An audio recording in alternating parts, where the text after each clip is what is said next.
오늘 성경 우리들에게 연약한 인간들이 같이 사는 우리 공동체 안에 주님 우리에게 명령하십니다. 서로 짐을 나눠 지라는 것입니다. 옆에 있는 연약한 지체들을 외면하지 말고 서로 짐을 나눠주면 같이 가라는 것입니다. 그런데 누구에게 이 명령을 하시느냐면 오늘 성경이 이렇게 되는 신령한 너희들아, 바로 신령한 너희들, 그리스도인들 향해서 우리에게 이런 말을 하고 있습니다. 그래서 신령한 너희들이라는 것은 사랑하는 여러분, 어떠한 신비하게 무슨 영적인 큰 통찰을 얻은, 영적으로 큰 계시를 받은 그런 사람을 말하는 건 아닙니다. 우리 성경에 신령한 너희라고 하는데 그 신령이라는 것은 바로 성령이 내주하고 있는, 성령님을 쫓아 살고 있는 그런 사람을 말하고 있습니다. 우리 예수님을 구원자로 영접하고 나면은요, 우리 안에는 예수님의 영신 성령님이 내주하게 계십니다. 그리고 내주하신 성령님께서 나의 삶을 이끌어가 주십니다. 이것을 우리가 성령 인도함 받는 삶, 성령에 따라 살아가는 삶, 성령 충만한 삶, 이런 삶을 신령한 사람이라고 합니다. 그래서 그리스도인데 또 다른 말은 신령한 사람입니다. 여러분은 신령한 사람입니다. 왜냐하면 여러분은 예수의 영이 계시기 때문에 여러분은 신령한 사람이에요. 오늘 신령한 사람들에게 성경은 말하고 있습니다. 세상의 사람들에게 예수를 알지 못하는 그런 사람들에게 말하는 것이 아니라 신령한 너희들에게는 내가 너희들에게 할 말이 있단다. 반드시 지켜야 된단다. 신령한 너희들아, 너가 속해 있는 그 공동체 안에, 가정 안에, 교회 안에, 그리고 사회 안에, 너가 속해 있는 그곳 안에 무슨 범죄한 일이 일어나거든, 드러나거든, 너는 그 일을 바로 잡아주라는 거예요. 그렇습니다. 우리가 누군가를 바로 잡아준다는 거 쉽지 않아요. 여러분, 성령 충만한 상태에서도 누군가 나에게 지적을 하면은 어떻습니까? 겉으로는 네, 가르쳐주세요. 아, 그랬군요 라고 웃지만 뒤돌아서는 순간에 별로 그렇게 웃고 싶지 않습니다. 자기가 날 얼마나 안다고 벌써 저렇게 가르치려고 그래? 다 알지도 못하면서 내가 이 분야는 전문 분야야 라고 말하고 싶을 정도로 우린 누군가의 지적받는 걸 싫어합니다. 그런데 지금 그가 범죄한 상태입니다.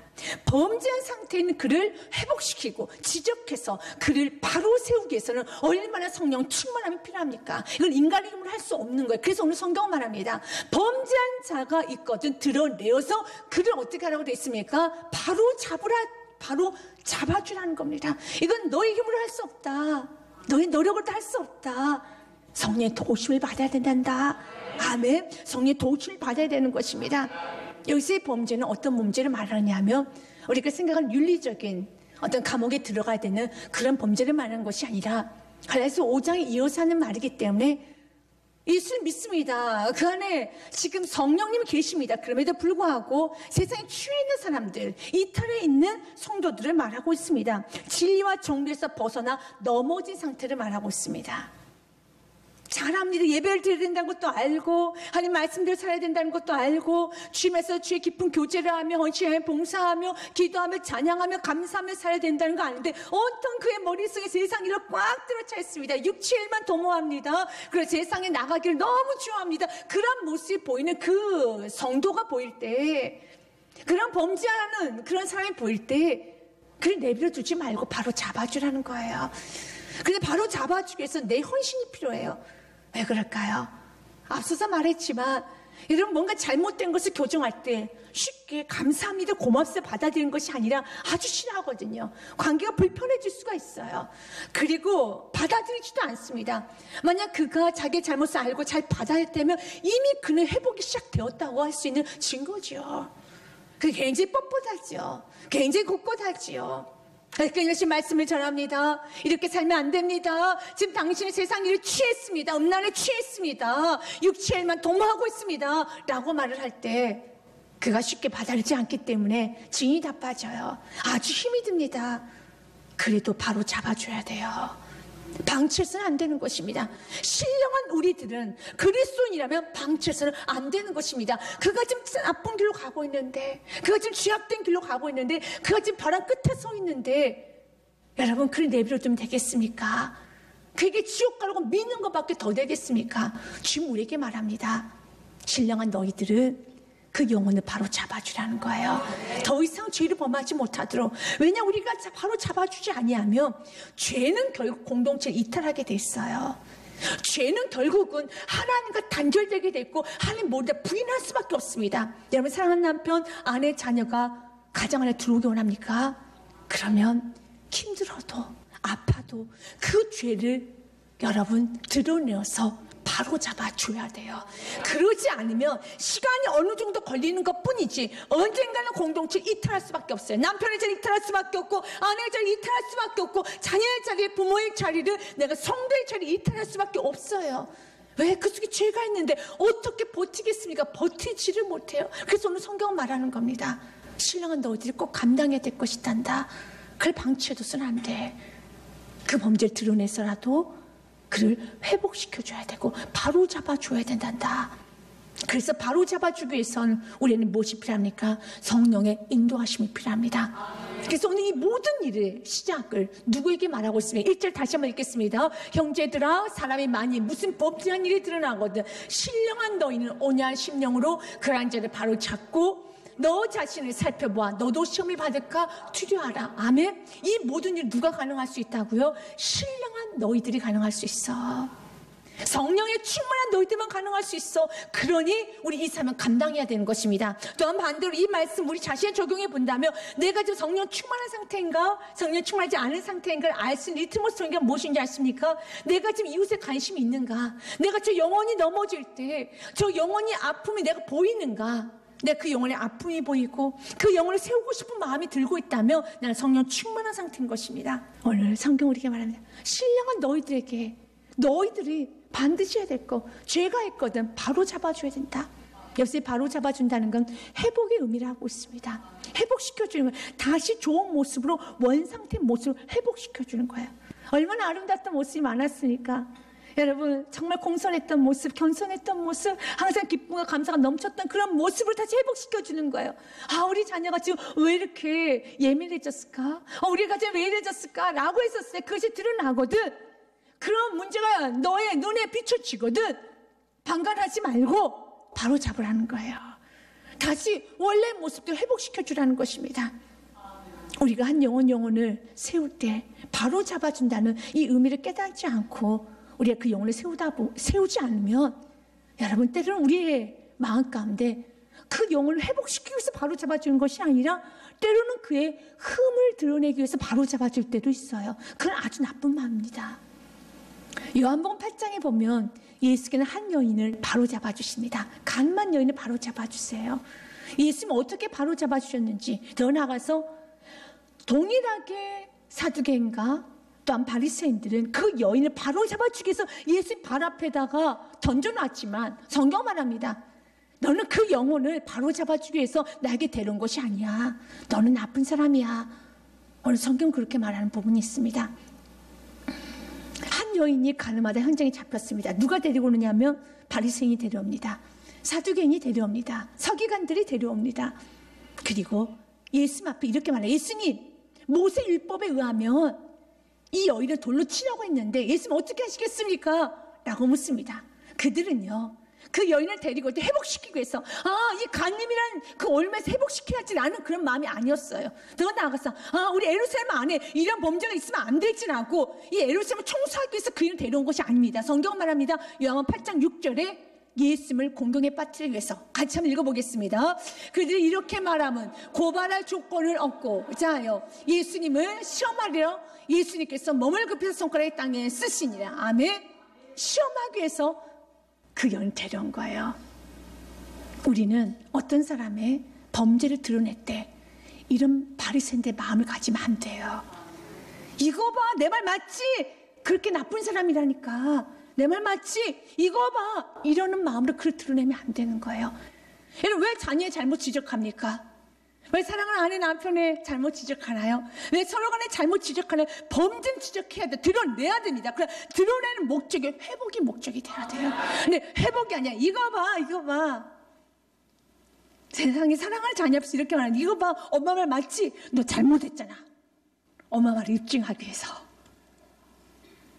이거 봐, 내가 너 이렇게 잘못한다고 했지? 내 말 하나 틀린 거 없어. 여러분, 내 말이 틀려도 좋으니 자녀가 잘 됐으면 좋겠네요. 그리고 우리 때로는 아주 쉽게 자그마한 것부터 나를 증명하기 위해 상대방의 범죄를 자꾸 드러냅니다. 그러면 어떡합니까? 그 상대방은 변화되기가 쉽지가 않아요. 그를 회복시키기 위해서 주님, 내가 회복이 목적입니다.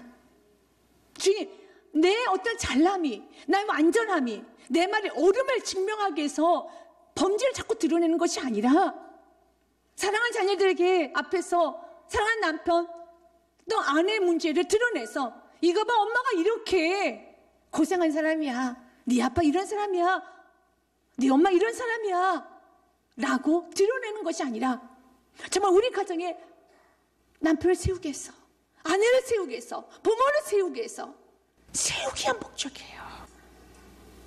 넘어뜨리기 위한 목적이 아니라는 겁니다. 예수님은 정말 이렇게 악한 의도로 가지고 가늠한 여인을 데리고 그들을 향해서, 또한 그 앞에서 벌벌 떨고 있는 그 여인을 향해서 우리 예수님이 이렇게 말합니다. 죄 없는 자가 돌로 치라. 그럴 때 죄 없는 자가 누가 있습니까? 없죠. 다 도망갑니다. 그 누구만 남느냐면 우리 예수님과 그 여인만 남습니다. 그때 예수께서 이렇게 말씀하세요. 요한복음 8장 10절과 11절 말씀에 보면은요, 예수께서 일어나서 여자 외에 아무도 없는 것을 보시고 이르시되 여자야, 너를 고발하던 그들이 어디 있느냐? 너를 정죄한 자가 없느냐? 11절 말씀, 그 여인의 대답입니다. 같이 읽겠습니다. 대답하되 주여 없나이다. 예수께서 이르시되 나도 너를 정죄하지 않으니 가서 다시는 죄를 범하지 말라 하시니라. 아멘. 이게 예수의 회복이에요. 예수 우리 정죄하지 않습니다. 우리 죄 다 드러냅니다. 너는 죄인이야, 나는 구원자야. 예수님 구원자로 오신다는 것은 곧 나의 죄가 다 드러난다는 거예요. 예수님 빛으로 오신다는 건 나의 어둠이 다 드러나는 겁니다. 그러나 우리 예수님께서 이 땅에 정죄로 오신 것이 아닙니다. 판단하러 오신 것이 아닙니다. 회복시켜 주시기 위해서, 회복시키기 위해서. 우리도 마찬가지예요. 예수님 마음을 가지고 그 영을 회복시키기 위해서 그의 모든 범죄를 다 드러내십시오. 그런 사랑으로 드러내십시오. 언약을 드러내시기 바라겠습니다. 그렇게 철저히 주님, 내가 이 범죄를 드러내는 목적이 무엇인가요? 내가 자녀에게 질책하는 목적이 무엇인가요? 내가 남편에게 이걸 고쳐다가 말하는 목적이 무엇인가요? 지금 그 영혼이 잘 되기를 정말 원합니다. 날마다 알지만, 그 목적대로 여러분들이 지금 살아가고 있다는 거 알지만 조금 더 지금 그 목적에 내가 충실하기 원합니다.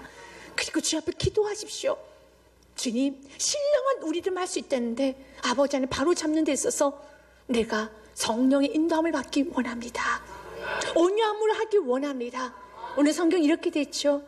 너가 범죄한 자를 바로 잡아주는데 어떠한 마음으로요? 온유한 마음으로, 온유한 심령으로 그러한 자를 바로 잡고라고 했습니다. 온유란 뜻은 프라우테토스, 하나님 앞에 자신의 무지와 무능력을 인정하고 전적으로 하나님께 맡기는 겸손한 마음이 바로 온유한 마음입니다. 나는 무지합니다, 나는 무능합니다, 주님께 맡기고 전적으로 주님의 도우심을 받는 거예요. 그래서 온유한 자는요, 성령님께서 그만하면 그만합니다.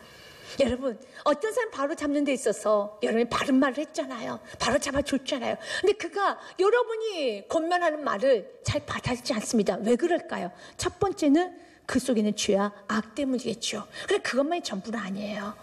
두 번째가 어떤 문제가 있나요? 온유하지 못해서 그래요. 온유한 자는요, 멈출 때 멈출 줄 압니다. 한마디 더 하고 싶어요. 못 알아들은 것 같아 무한반복하고 싶어요. 근데 무한반복하지 않습니다. 한마디 더 하고 싶은데 하지 않습니다. 그게 온유한 자예요. 그리고 기대해 줍니다. 기다려 줍니다. 그리고 그게 믿음을 실어줍니다.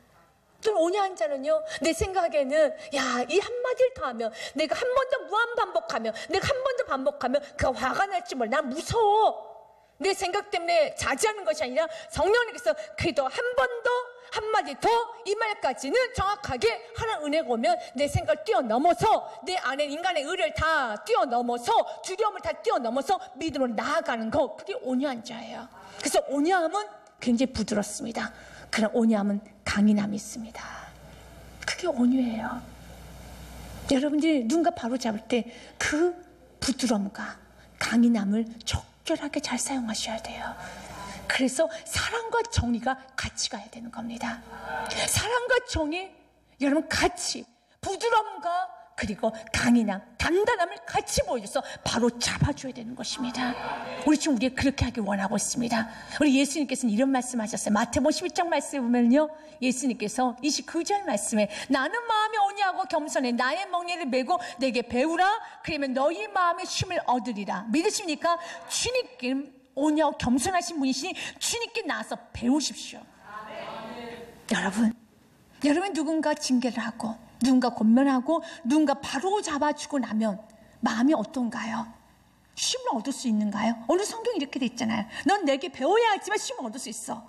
여러분 쉼을 얻을 수 있던가요? 실컷 말을 했습니다. 바로 잡아주었습니다. 그래 내 마음 불편해요. 첫 번째 걱정이 되거든요. 그 영혼이 바로 서야 되는데, 이제는 변화돼야 되는데, 그래 걱정이 됩니다. 그리고 두렵기도 합니다.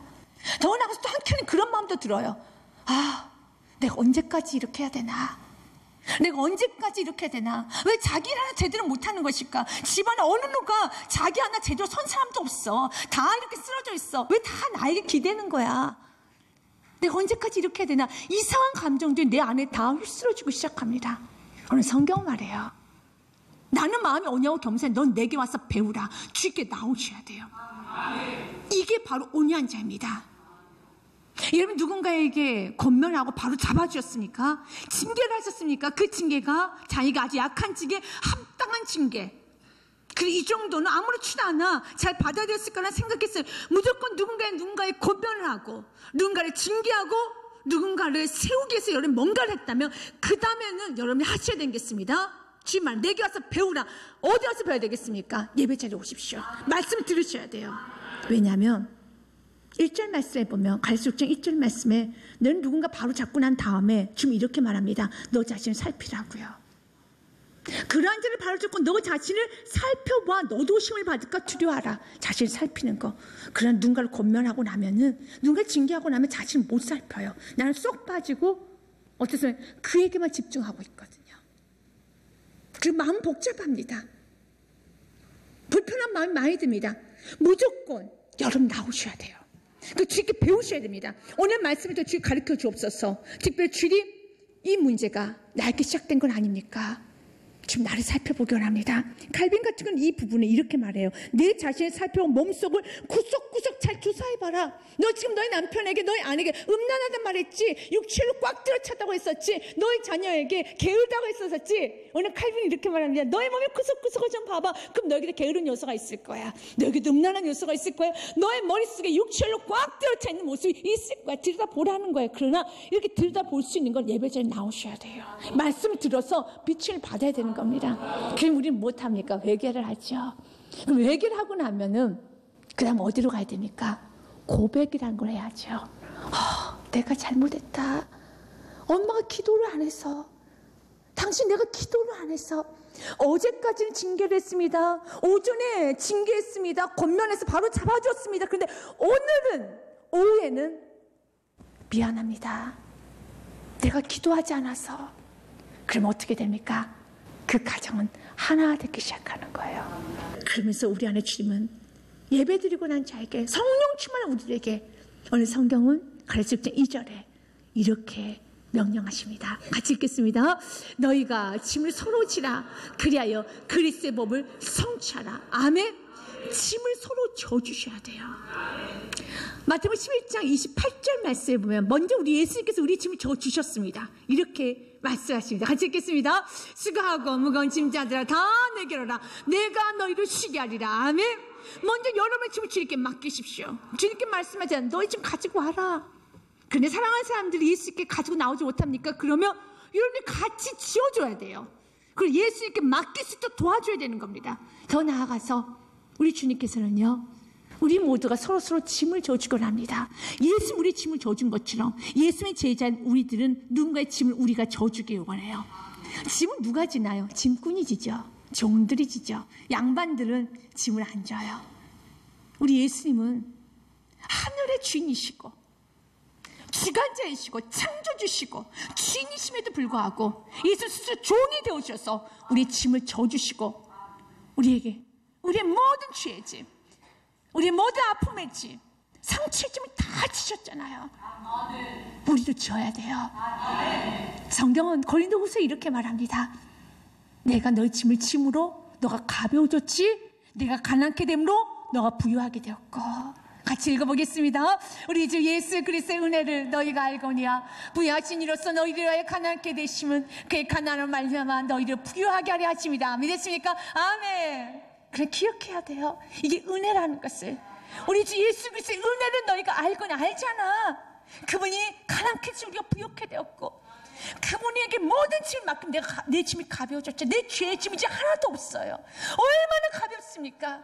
오늘도 예수 이름을 기도하며 주여, 이 죄의 짐 아버지 너무 무거웠는데 주님께 맡기고 나니 가볍습니다. 아니, 없어졌습니다. 그래, 이걸 은혜로 알아야죠. 은혜로 아는 성도는요, 누군가의 짐을 져준다라는 거예요. 예수님 저주 종된 모습으로 우리의 짐을 다 져주신 것처럼 우리도 종의 모습으로 짐을 져줘야 됩니다. 여러분, 짐을 져도 사랑하는 마음이 있으면 그 짐 무겁게 느껴지지 않습니다. 부모가 되신 분들은 이 말이 참 이해가 될 겁니다. 아이를 키우다 보면 아이를 업어 키워야 됩니다. 안고 키워야 돼요. 몇 세까지 없나요? 6세, 7세까지 없나요? 여러분 3, 4세 때는 거의 업고 있어야 됩니다. 밤새 아파서 칭얼거리면 밤새 업고 있어야 됩니다. 근데 그의 무게가 10kg, 그리고 6, 7세 15kg까지 갑니다. 그런데 연약한 부모도 거뜬해요. 여러분 15kg 쌀 얻고 있어 보십시오. 그거 못 얻습니다. 1시간 못 얻어요. 못 얻습니다. 그런데 내 자녀는 15kg, 10kg 쌀 알아보십시오. 못 얻습니다. 그런데 10kg가 되는, 15kg가 되는 자녀를 얻고 안고 하루 종일 다닙니다. 왜요? 사랑 때문에. 사랑 때문에. 지금 어떤 자녀는 없는 거 너무 좋아하는 자녀가들이 있어요. 초등학교 가서까지도 부모님의 등에 업히는 그런 자녀들이 있어요. 졸리다, 힘들다. 그런데 그 자녀 무게가 이제 20kg가 될 거 아니에요. 그런데도 업어줘요. 업어줍니다. 왜요? 사랑하니까. 사랑하니까. 사랑하는 여러분, 사랑하면은 가벼워져요. 오늘 성경 우리 이렇게 말해요. 서로 짐을 져라. 그 짐은 결코 가벼운 짐이 아니에요. 여러분, 상처, 우울, 낙심, 낙담, 편견, 잘못된 가치관, 짜증스러운 섞인 말들, 변화되지 않은 그의 태도, 여러 가지 무능력, 또한 무지, 여러 가지 정말 답답하다. 그냥 이 모든 짐을 같이 지고 같이 기도하면 나아가라는 겁니다. 근데 그 짐이 가벼워질 수 있는 것은 너 허리에 디스크 안 걸리고, 영적 디스크 안 걸리고, 영적 무릎 안 깨지는 이유는, 안 깰 수 있는 방법은 가르쳐줄게. 사랑해. 사랑하면 가능해. 사랑하면 가능합니다. 혹시 영적 디스크 걸리신 분 계십니까? 영적으로 무릎 여러분 아파서 힘드신 분 계십니까? 다짐은 사랑을 다짐하십시오. 짐은 져야 됩니다. 사랑하고 주십시오. 그 짐이 절대는 무겁지 않아요.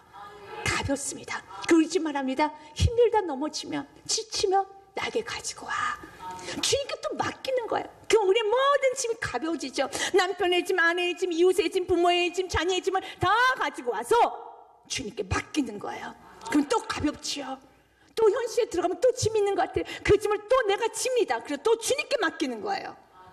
우리 주님은 수고하고 무거운 모든 짐을 처리할 수 있으신 분이시기 때문에. 그래서 성경 우리에게 말합니다. 그리하여 무엇을 성취하라? 그리스도의 법을 성취하라. 그리스도의 법이 무엇일까요? 사랑의 법입니다. 요한복음 14장 34절 말씀에 그리스도의 법에 대해서 이렇게 좀 말합니다. 새 계명을 너에게 주노니 너희 서로 사랑하라. 내가 너희를 사랑같이 너희도 서로 사랑하라. 아멘. 서로 사랑하는 거예요. 서로 짐을 져주는 겁니다. 야고보서 말씀을 보면은요, 최고의 법이 있단다. 최고의 법이 있단다. 2장 8절 말씀 같이 읽겠습니다. 너희가 만일 성경에 기록된 대로 내 이웃 사랑하기를 내 몸과 같이 하라 하신 최고의 법을 지키면 잘하는 것이냐. 아멘. 잘 사는 인생이야. 그게 최고의 법이야. 지금 나눠지는 거. 여러분, 우리가 성령 충만하지 않고 죄를 짓고 나면은 이 최고의 법을 안 지킵니다. 창세기 4장에 보면은 아담과 하와가 범죄하고 난 후에 그들이 두 자녀를 낳습니다. 가인과 아벨. 최초의 가정이죠. 근데 그 최초의 가정에서 범죄가 일어납니다. 어떤 범죄? 살인죄. 형이 동생을 죽이는 살인죄가 최초의 가정에서 일어납니다. 살인하고 난 후에 가인의 대답이, 우리가 성령 충만하지 않을 때, 우리가 죄 가운데 빠져 있을 때, 아니 참으로 살인만큼 주님께서 우리의 마음을 동일하게 취급하는 것이 바로 가인의 마음을 갖고 있는 마음이에요. 동생을 죽이고 난 후에, 살인하고 난 후에 하나님께서 가인에게 묻습니다. 가인아, 네 동생 어디 있느냐? 가인의 대답은 이렇습니다. 여호와께서 가인에게 이르시되 내 아우 아벨이 어디 있느냐? 그가 이르되 내가 알지 못하나이다. 내가 내 아우를 지키는 자니까. 내가 내 아우 지키는 자입니까? 근데 이 말을 우리가 해요. 내가 내 아우를 지키는 자입니까? 내가 왜 기도해야 됩니까? 내가 왜 그 성도 돌봐야 됩니까? 내가 왜 이렇게 해야 됩니까? 내가 왜 해야 됩니까? 그러나 신령한 우리들, 예수 영이 있는 우리들에게는 말합니다. 피 한 방울도 안 섞였어요. 그런데 신령한 우리들에게 서로 짐을 지라는 거예요. 그를 지켜주라는 겁니다. 그를 바로 잡아주라는 겁니다. 근데 그를 바로 잡아요. 그 10년 그 성도가 요즘 좀 안 좋은 것 같아. 요즘 교회 좀 안 보여. 요즘 무슨 일 있나? 라고 했을 때 좀 신방 좀 해보세요. 좀 찾아가 보세요. 내가 왜 해야 되는데? 라고 하면 그것은 가인의 마음이에요. 여러분의 가정에 사랑하는 삶의 짐을 여러분 지십시오. 내가 왜 해야 되는데? 내가 아우를 지키는 자니까? 그러지 마시고요. 그리고 더 나아가서 이웃들의 짐까지 같이 집시다. 그리고 그리스도의 법을 성취합시다. 우리 예수님은 말합니다. 은혜를 한 너희들은 그리스도의 법을 성취하여라. 여러분의 삶에 이 축복이 있을 주님 축복 드립니다.